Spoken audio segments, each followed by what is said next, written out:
خواجہ صاحب یہ کانسیپٹ تو بہت اچھا ہے اڑان پاکستان، لیکن پولیٹیکل سٹیبلٹی کے بغیر آپ جب یہ بات کرتے ہیں تو بے پر کی نہیں اڑا رہے آپ؟ ہاں میر صاحب بہت بہت شکریہ.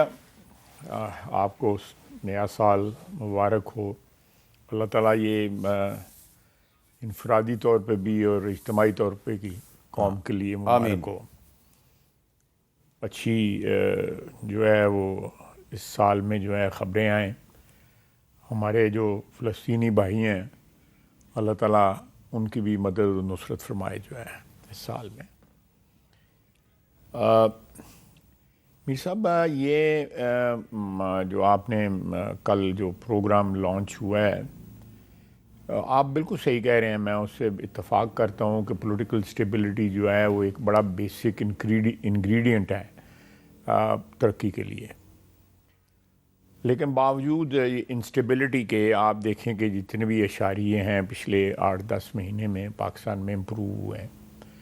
میں باری باری آپ کو گنوا بھی سکتا ہوں لیکن ریپیٹیشن ہوگی، آپ دیکھ لیں. لیکن آپ آج کی بات کریں نا 1 جنوری 2025 میں آپ انشاءاللہ دیکھیں گے کہ آج ڈیزل اور تیل مہنگا ہو گیا. بشک تھوڑا سا ہوا لیکن ہو گیا. بڑی مائنر سا فرق پڑا ہے. یہ ایڈجسٹمنٹس تو جیسے جیسے انٹرنیشنل مارکیٹ میں فلکچویشن ہوئی اس کے ساتھ ساتھ ہمیں کرنی پڑیں گی جی، کیونکہ یہ سارا قیمت جو خرید ہوتی ہے اس کے اوپر ڈپینڈ کرتا ہے کہ آپ انٹرنیشنل مارکیٹ میں کتنے پہ خرید رہے ہیں.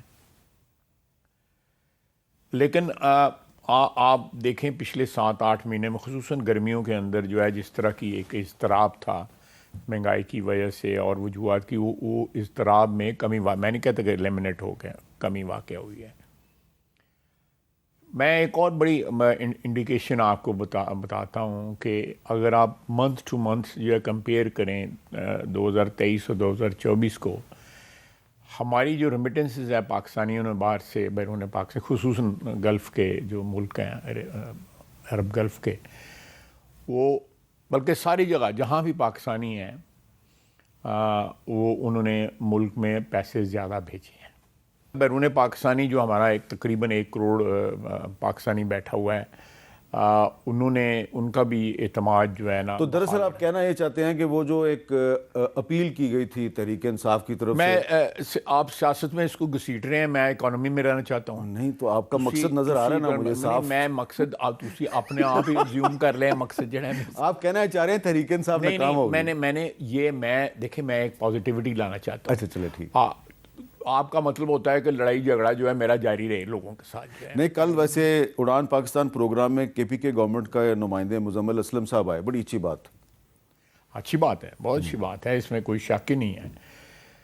دیکھیں سب کا ملک ہے. تو اس طرح میر صاحب اور بھی حالات جو ہیں باوجود اس بات کے جو آپ نے بات کی ہے، میں اسی بات سے لیڈ لے رہا ہوں کہ پولیٹیکل انسٹیبلٹی کے باوجود جو ہے وہ حالات بہتر ہو رہے ہیں. انڈیکیشنز جو ہے نا بہتر ہیں، مکمل نہیں لیکن انڈیکیٹرز جو ہے نا آپ کو نظر آنے شروع ہو گئے ہیں.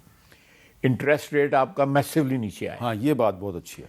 میسیولی نیچے آیا ہے. آپ لوگوں کے پاس اب انویسٹمنٹ کے لیے پیسے اویلیبل ہوں گے، سستے ریٹ کے اوپر اویلیبل ہوں گے. آپ کی انفلیشن جو ہے 38-39 کے اوپر تھی، وہ 4 پہ آ گئی ہے، یہ 3.5-4 پہ آ گئی ہے انفلیشن جو ہے.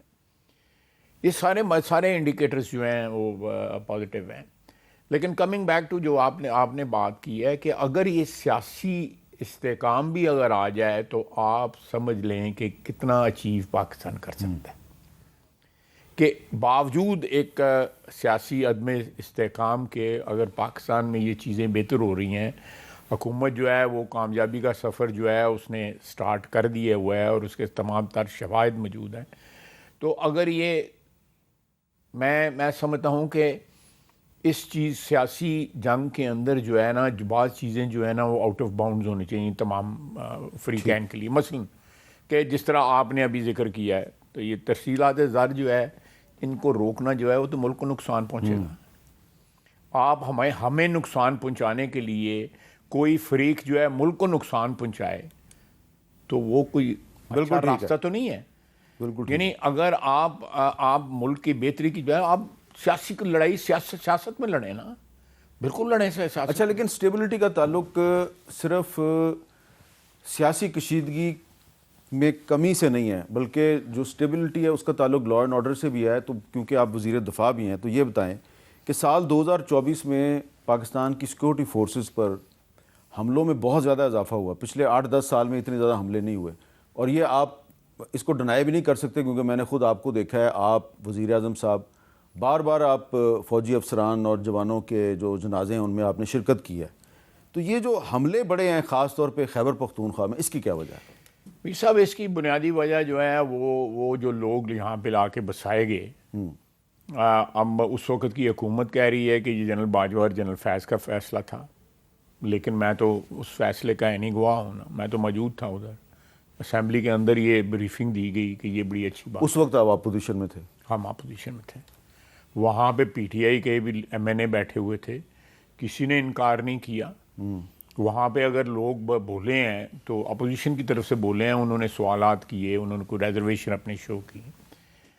مجھے یاد ہے کہ محسن داؤد صاحب وہاں پہ بولے، پھر ان کا بولنا بند کر دیا گیا اس میٹنگ کے اندر.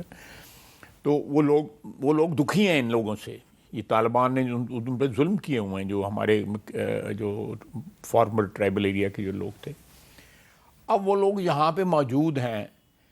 خود عمران خان صاحب جو ہے آن ریکارڈ ہیں کہ کچھ 40 ہزار لوگ واپس آئیں گے، اور اس میں سے 6-7 آئیں گے اس وقت کہا انہوں نے. پھر آئے نا، وہ محمود خان بھی آیا، مسلم خان بھی آیا، سارے آئے. نہیں، محمود خان اور مسلم خان کو آپ کی جو اسپیشل اینٹی ٹیررسٹ کورٹس تھیں انہوں نے سزائے موت دی تھی.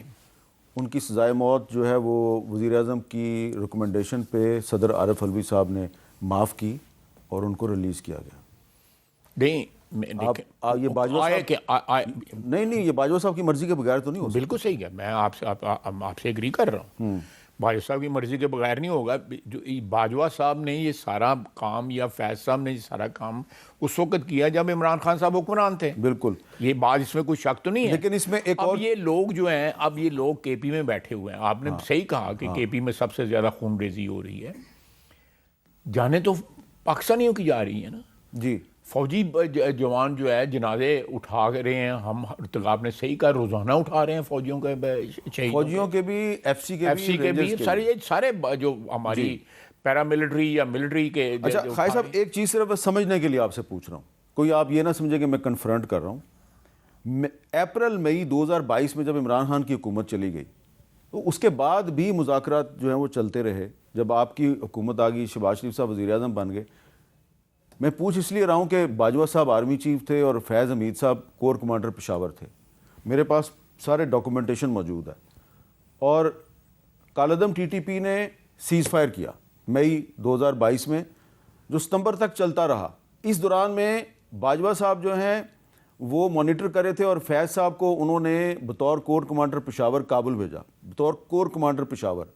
وہاں جا کے انہوں نے افغان طالبان سے مذاکرات نہیں کیے، کالعدم ٹی ٹی پی کی لیڈرشپ سے مذاکرات کیے، اور ان کو بہت ایکسپینسو قسم کے گفٹس بھی انہوں نے دیے.